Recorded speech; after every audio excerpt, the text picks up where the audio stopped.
The United Kingdom is a modern democracy, but its visual identity is anchored in a much older world. Events like the coronation of Queen Elizabeth II present the image of a nation defined by ancient, absolute royal authority. But the pomp and pageantry hide a deeper history. How did a nation once ruled by unchecked monarchs become the foundational model for parliamentary government? For thousands of years, the island's inhabitants possessed absolutely no political agency. From prehistoric tribal chiefs to the Roman emperors who claimed the land 2,000 years ago, the common person was essentially property of the state. This diagram shows the Norman feudal system peaking after 1066. The king claimed total ownership of all land, granting usage rights to nobles for military service. At the bottom, a massive peasant base provided the labor and taxes that kept the system afloat. In this era, the king's word was law. It was a near-perfect autocracy, and it would take nearly a millennium for the public to chip away at that concentration of power. By the 13th century, King John pushed this system to naturally its breaking point. His oppressive taxation and failed wars eventually turned his own nobles against him. In 1215, barons forced John to sign the Magna Carta as a formal legal contract. This document stripped away the king's status as being above the law, legally binding the monarch to follow the same regulations as his subjects. To monitor the king's behavior, a council of advisors was formed. This body would eventually grow into the first parliament, the first institutional voice created to check the crown's power. While these rights initially only applied to the nobility, the Magna Carta set a permanent precedent. The king was no longer an absolute force. He was a partner in a legal agreement. Change also came from unexpected places. In 1347, the Black Death arrived on British shores, killing nearly half the population. This mortality created a massive labor shortage. As the population line on this chart drops, the financial value of the surviving peasants' labor spikes. For the first time, laborers had economic leverage. When the government tried suppressing rising wages, it triggered the Peasants' Revolt of 1381, signaling the common people were becoming aware of their collective strength.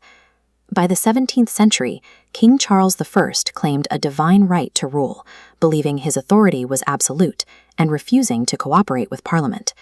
The result was the English Civil War, a violent 9-year conflict that pitted the professional royalist army against the forces of Parliament. The war ended in a moment that shocked Europe. In 1649, King Charles I was convicted of high treason and beheaded in front of his subjects. Killing a king proved that royal power was not divine, it was conditional. While the monarchy would eventually return, it did so with the knowledge that Parliament now held the power of life and death over the sovereign.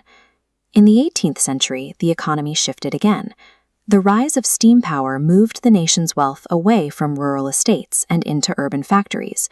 This forced millions of people off the land and into textile mills, where they worked in dangerous, exhausting conditions to fuel the growing industrial economy. Beneath the streets, coal mines were even more claustrophobic. Men and children worked in grim subterranean shafts to pull the empire's raw energy from the earth. But by packing thousands of workers into tight urban neighborhoods, the industrial era created a new kind of power. These people could now talk, organize, and act as a unified group in ways that were impossible on isolated farms. This collective pressure forced a series of major reforms.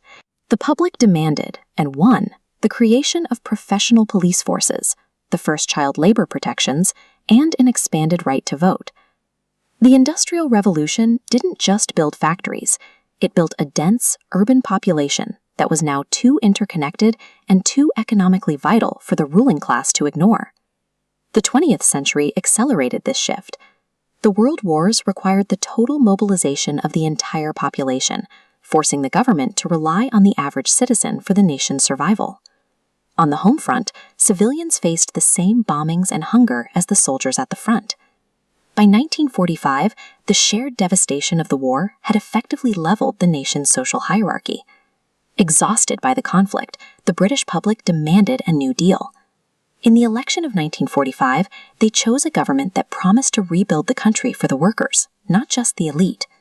This led to a massive pivot in how the state functioned. The government nationalized core industries like coal and railways, prioritizing public service over private profit. The crowning achievement of this era was the creation of the National Health Service in 1948. It offered healthcare as a right for all citizens, marking the ultimate institutional victory for the common person. Over 10 centuries, the UK transformed from a strict feudal hierarchy into a functional democracy. Today, true authority rests in the hands of the electorate, leaving the crown as a ceremonial reminder of a power that the people eventually took for themselves.